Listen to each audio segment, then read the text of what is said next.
Good evening. Boa noite, pessoal.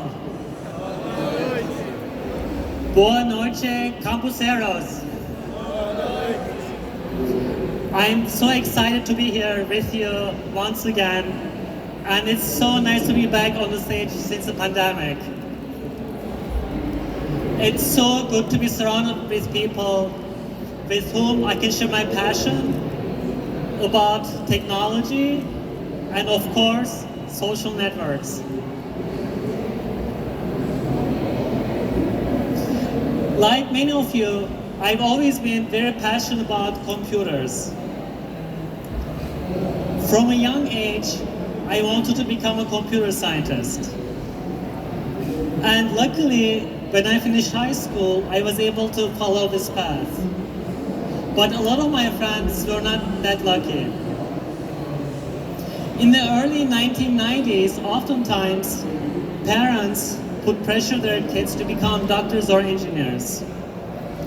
It was really hard. A lot of my friends were driven by their parents to pick professions that were different than what they wanted to be. By that time, I watched a movie that touched me very deeply. The movie is Dead Poets Society. Have you seen this movie? Raise your hands if you've seen this movie. Nice. It's old school, I know, but it tells us so much about what we are living today, about all the pressure we face to perform and meet people's expectations.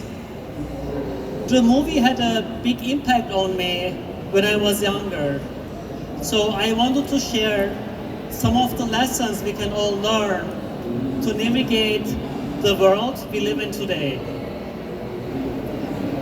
The story starts when two students meet, Todd Anderson and Neil Perry. Todd is very shy, but his father expects him to be exceptional, like his older brother, who used to be a student in the same school, who was popular and also valedictorian.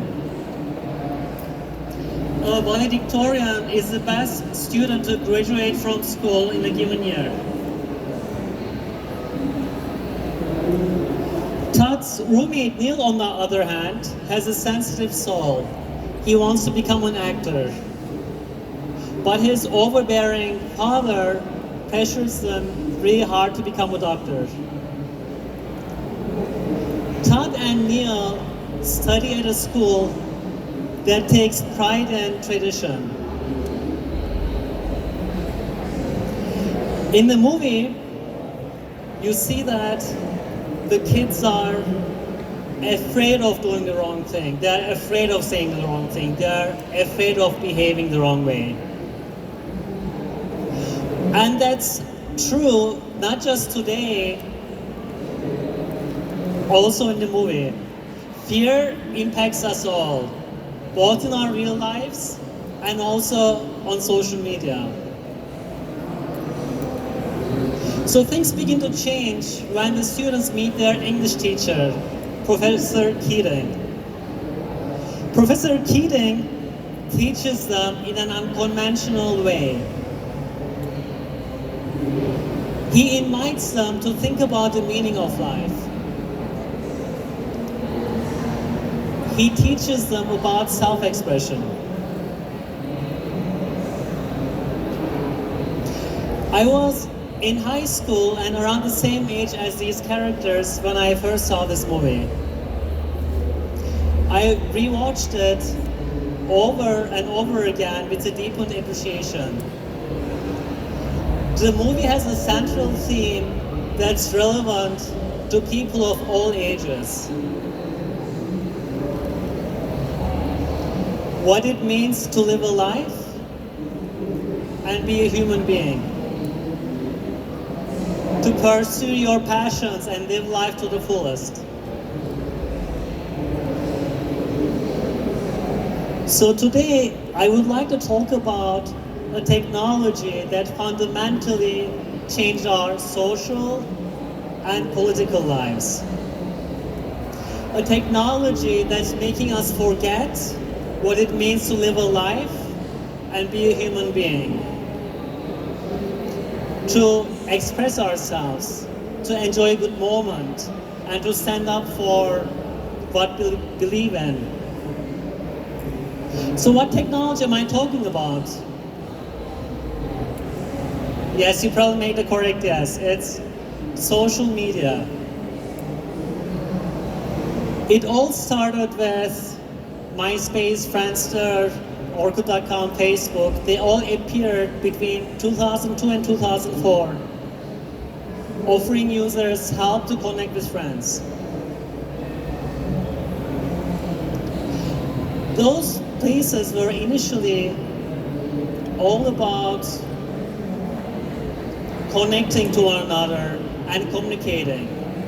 And in those early years, people used social media as a digital album to share updates with friends and family, and maybe meet someone you wouldn't have met offline. These were all nice and friendly places, just like in the real world. Social media is very different today. And in order to understand the current state of social media, we must try to understand the evolution over the years.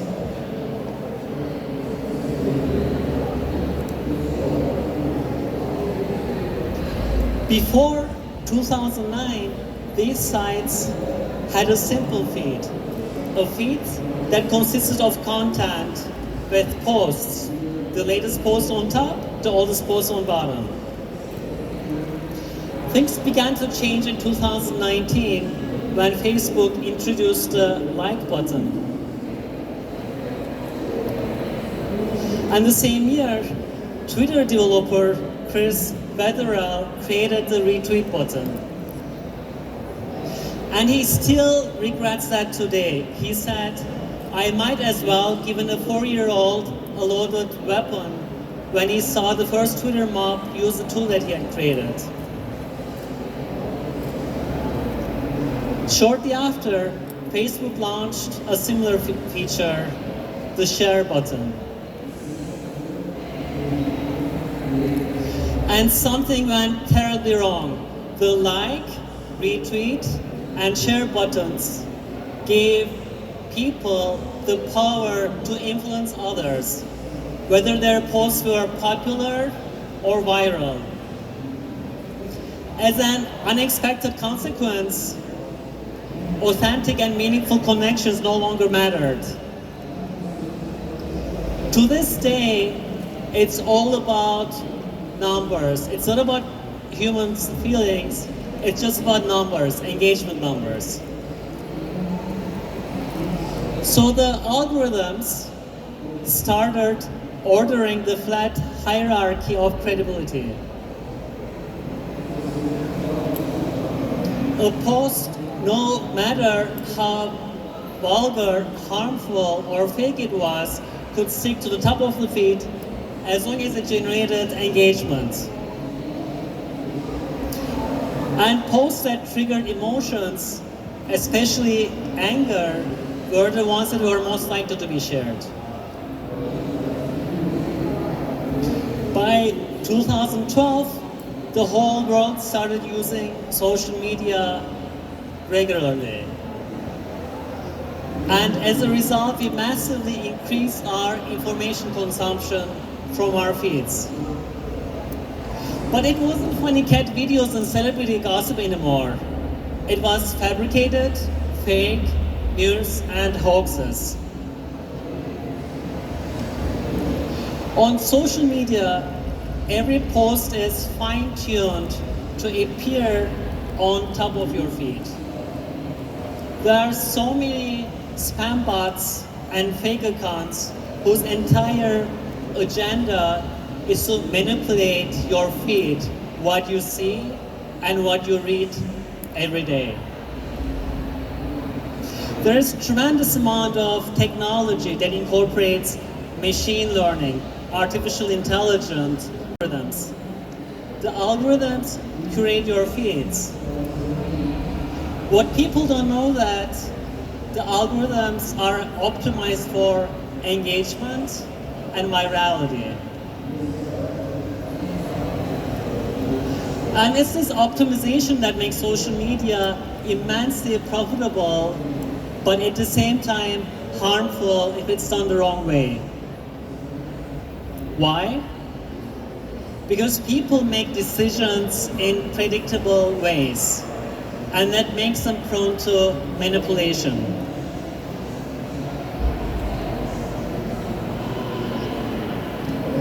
Today, we live in a surveillance capitalism environment. Every human experience is turned into data. That data is used to build models for every single human to predict human behavior. And because humans make decisions in predictable ways, companies can facilitate manipulation. So it's just a matter of how these algorithms are optimized. Are they optimized for engagement, or are they optimized for happiness and bring people together?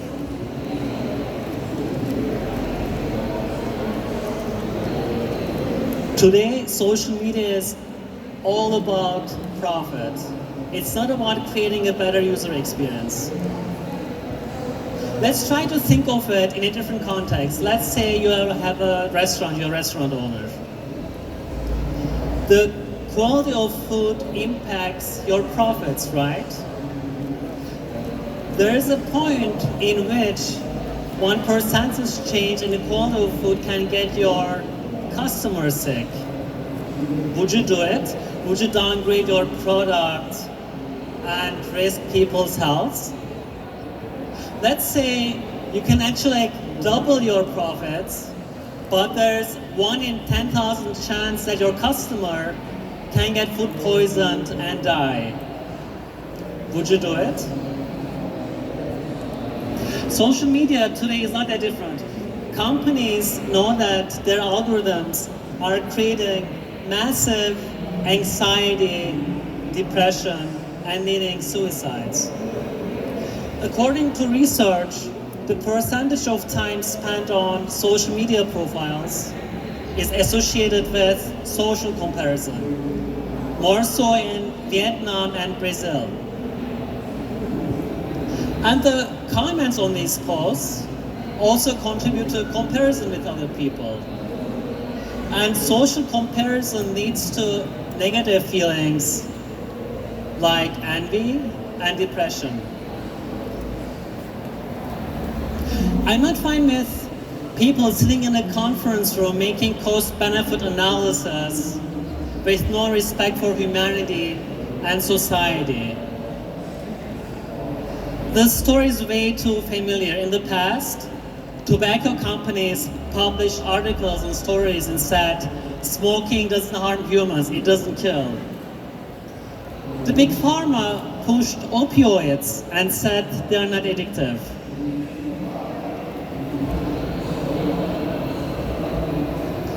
We, us, the users, the content creators, we are almost programmed to fight for engagement. We push ourselves to popularity. Social media has turned posting into a public performance. Online we post for everyone to see. Our conversations are not private anymore. People can see what we do with our posts, our likes, our retweets, our shares, our friends, our followers. Our posts raise to fame or disgrace depending on clicks of thousands of strangers. And we contribute thousands of clicks ourselves to the game.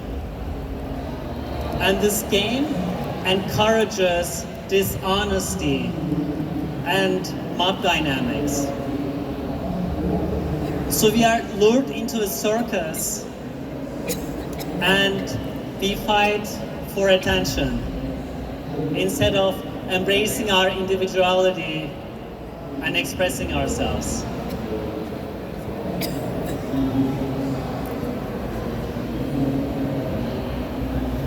In another movie, American Gangster, Denzel Washington says, the loudest one in the room is the weakest one in the room. In real life, whenever we are in a group, we try to avoid the loudest person. Because the loud person is most likely trying to overcompensate. Strength does not come from being loud. Bullies, they speak loud with confidence, but their argument has no strength.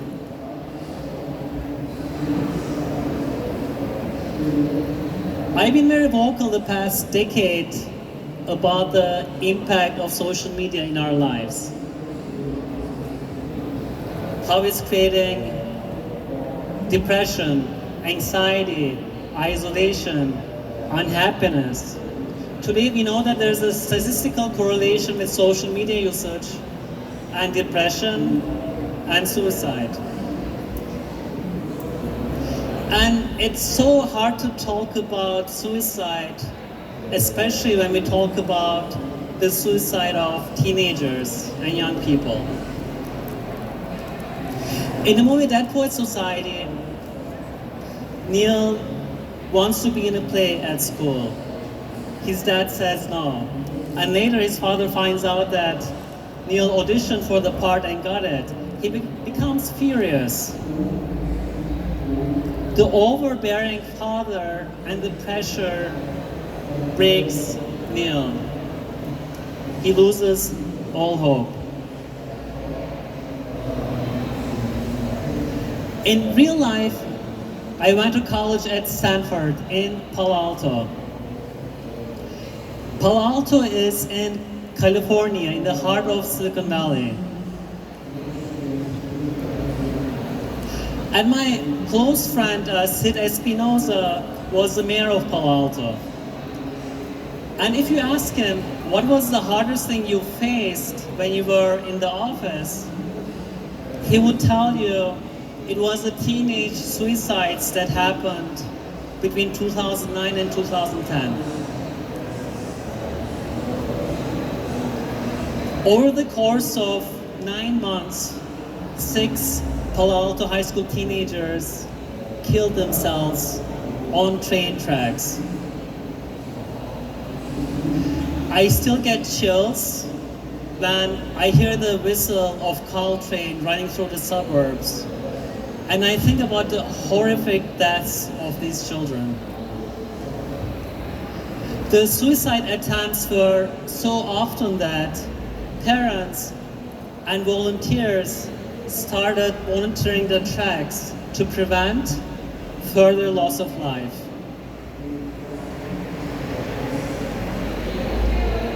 Two high schools in particular, Gunn High School and Palo Alto High School, were affected the most with the spate of suicides. And the problem persisted over the years. By 2015, the suicide rate in these two schools were more than 4 times the national average.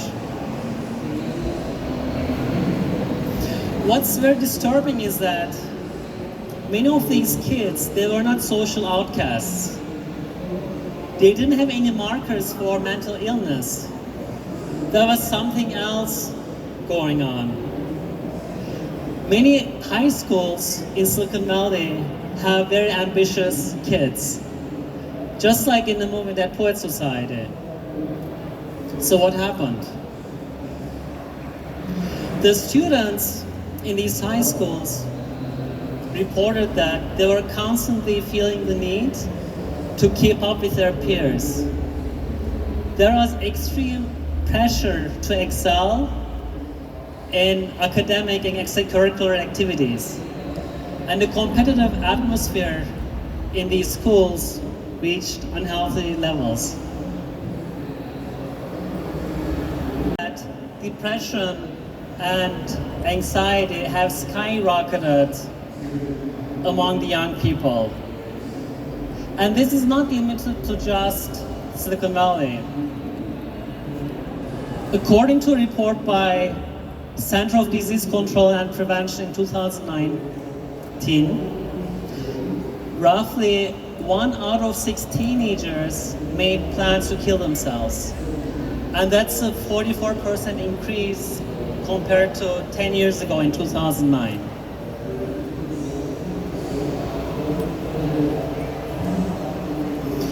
It would be irresponsible to talk about the teen mental health crisis and not to mention the documented well-known harm of social media on the young teenage brain.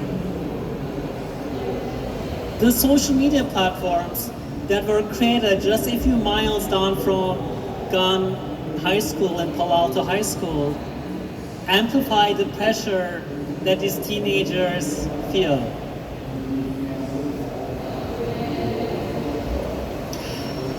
Instagram, for instance,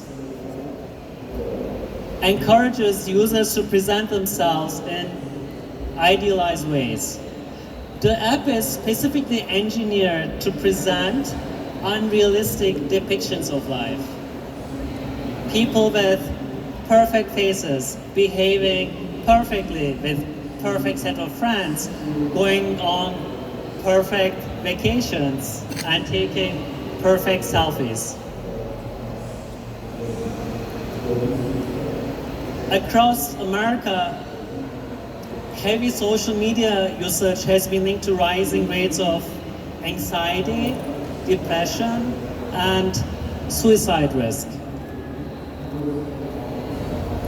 According to a 10-year-old study by researchers at Brigham Young University, teenage girls at the age of 13 who use social media 2 or 3 hours a day or more are most likely to commit suicide in emerging adulthood. And this is happening today. This is happening because social media is intensifying our feelings of exclusion, isolation, and invisibility. Social media was supposed to connect the world, but we have never been more disconnected. And the young people are paying the price. What's alarming for me is that companies know about this. Instagram, for instance, they knew that some of the content they had was creating body image issues among teenagers, and teenagers were committing suicide. What did they do about it? You know, you can always build more tools, get more moderators, and make sure that this harmful content is removed, but is it in their interest? Let's talk about Twitter. There are so many spam bots and fake accounts. Can Twitter remove most of them? Of course they can, but it's not in their interest because all this engagement, this fake engagement, makes their numbers look better. All of us, especially us in tech, need to keep this in mind. We need to build better software. We need to have better conscience. Social media today is heavily weaponized for engagement. Because engagement means more advertisement and more revenue.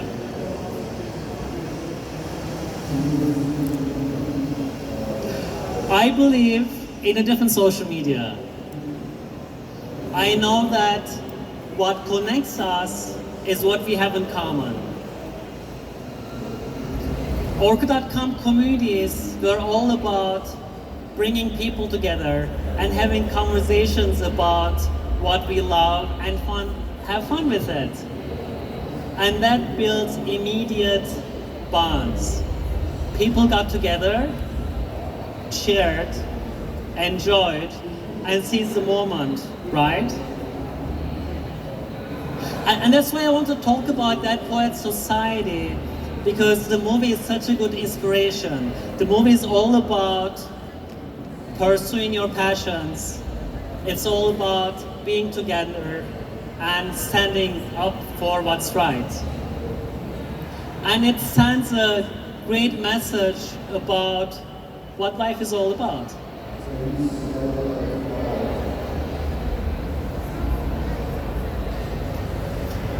The scene in which the students stand up on their desks and call Professor Keating, "Oh Captain, my Captain," has become an indestructible part of pop culture. In the scene, the bossy teacher walks into the room and asks the students to read a certain page from the book. It's interesting because the page doesn't exist anymore, and you have to watch the movie to find out why. At the same time, they notice Professor Keating leaving, and Todd feels that it's very unfair and wants to do something about it. And here's what happens next. So the students stand up on top of their desks and they take Professor Keating's side. They honor his intellect and compassion. And you see this nurturing feeling in the students throughout the movie when they get together at That Poet's Society. And actually That Poet's Society was created by Professor Keating himself when he used to be a student at the school and he didn't want to conform to the norm.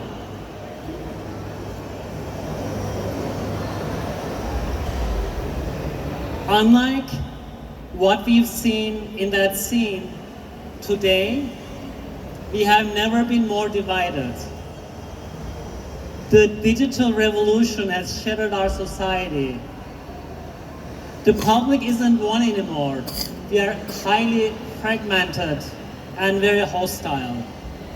Online, we are all yelling at each other and living in our own bubbles. In the movie, a small group of students who are a minority make a difference in a teacher's life. They're a source for good. In reality, extreme groups that are minorities are tearing us apart with their influence on social media. According to a survey in the United States, only 6% comprise of devoted conservatives, and only 8% comprise of progressive activists of the population. However, 70% of the population shares their political views online. These groups are rich and white elite minority groups, and they are tearing US apart with their battle. Another really good example is the COVID wars.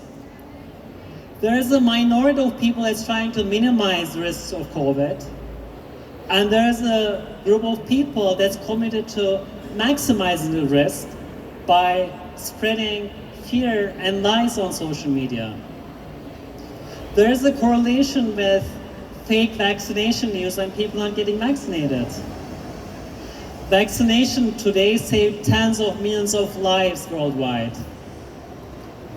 Fake news is hurting our kids, our schools, our institutions, our medical professionals. It's hurting our global health. Social media's empowerment of the far left, far right, domestic trolls, foreign agents is creating a system that's dissolving our society and harming our democracies. Fake and toxic news is able to reach levels that was never possible before. But we can make a difference we can do better. In the movie, when the students stand up, they do that because they know that's the right thing to do. They know that they can get expelled for interrupting the class and honoring their former teacher. And they know that if they get expelled, they will most likely lose their privileged future. But they do it anyways because that's what they believe in. Another interesting thing about the movie is how it depicts conformity and how harmful it can be. The theme around conformity is not conforming to others, but being your own person. Another great lesson from Dead Poets Society is authenticity. Be true to who you are and what you want to do. Stand up for what you believe in. It's okay to be different. Today's social media is creating an illusion. Every day we receive cascade of updates from our friends. There are never-ending vacations around the world. There are pictures with celebrities. And we start forgetting that all these moments are face filtered and tuned. We forget that they are not real. And we start pretending to be what we're not, so we can't fit in. We become victims of the game. We carry the blame, guilt, and shame. We tell ourselves, I'm not good enough. I'm not intelligent enough. I'm not attractive enough. I'm not worthy of love. Being ourselves has become our biggest fear. We are so worried of rejection and disapproval that we mask ourselves as one of the many. Online, we are all sheep. We all act the same. We don't want to be the black sheep. Despite our selfish, selfie tendencies, we live in a world where we have to be among people. Every day we have to interact with our family and friends, our neighbors and co-workers, our doctors and lawyers and teachers, our grocery store attendants, and our Uber driver, and our babysitters, and our politicians. How can a televised world driven by narcissism tell us how to treat other people? How can we learn how to find love in a culture that promotes superficiality and selfishness? I'm here to tell you that we can. We can find people to talk to and lean on. We can make friends and have moments of joy. We can find love, compassion, and community if you truly want to. And we can fill the world with our warmth and love instead of our insecurities and uncertainties.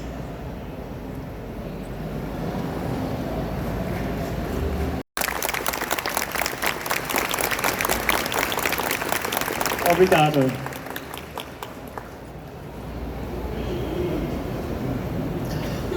One of my favorite lessons from Dead Poets Society is carpe diem. It's a lesson that Professor Keating teaches his students, and it means seize the moment. It's ironic because today we live in a society where we work so hard for a better tomorrow. We want a better job. We want a bigger house. We want a nicer car. We want a prettier girlfriend or more handsome boyfriend. And we save money, and oftentimes we don't even get to enjoy it. It is so important to be aware that we are all mortal human beings. It's very important to seize the moment. And it can be as simple as having a conversation with a friend over a beer or a caipirinha. We should all make the most of each day. We should live life to the fullest. Be yourself. Do what you love. Life is short.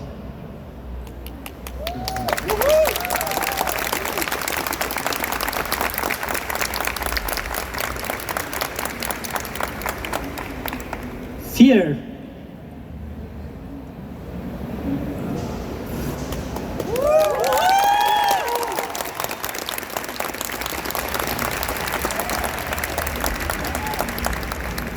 I'm here to tell you, don't be afraid.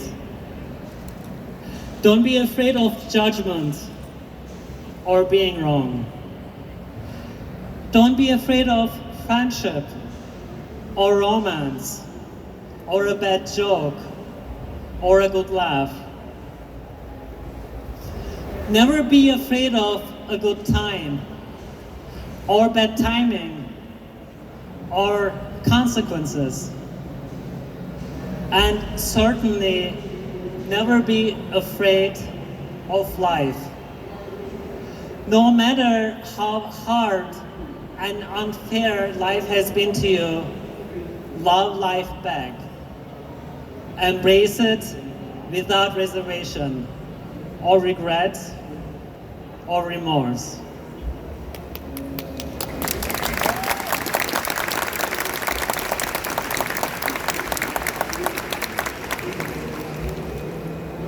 Social media is here to stay, and they will be in our lives more than ever.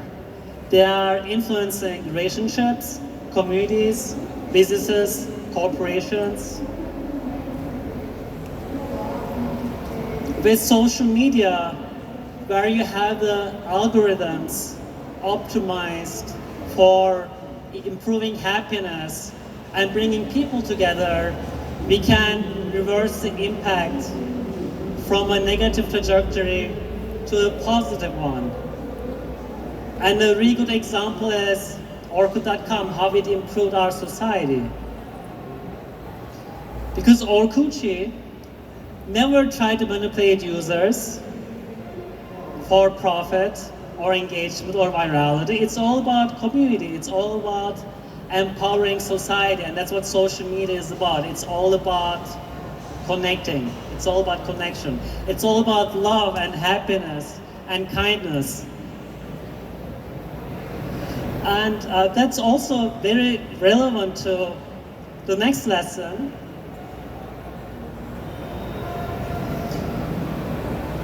which Professor Keating teaches us. It's pursue your passions.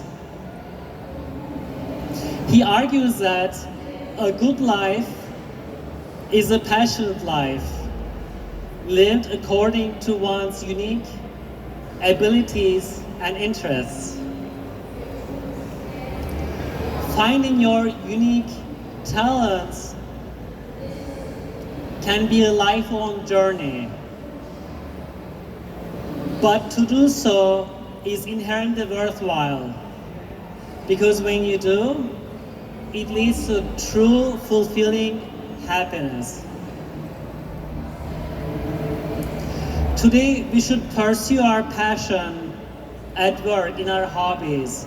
A lot of us gave up on our passions. We are living a life or a lie that's written by someone else. That's why one of my favorite lessons of that Poet Society is pursue your passions.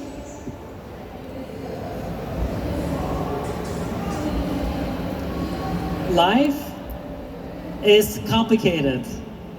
It's messy. It's wonderful. It's strange. It's amazing. It's beautiful. But foremost, it's filled with passion. We are all on a journey to fulfill our passions. We are all trying to find meaning and purpose in the throes of uncertainty. We all want love, we all want companionship. We all want to belong. Your heart is like a mirror, reflecting your true self inside and out, online and off. Open it and let the light shine on everything good that's inside of you. Follow your heart. And when you wake up in the morning, look in the mirror. Take a deep breath. Be comfortable in your own body. And get ready for the decisions you're going to make that day. In Dead Poets Society, Professor Keating quotes a verse from famous poet Alan Whitman. It says that we are here, that life exists, and identity. That the powerful play goes on, and you may contribute a verse. Professor Keating asks the students, as I ask you today, what would your verse be? Thank you for being here. Obrigado.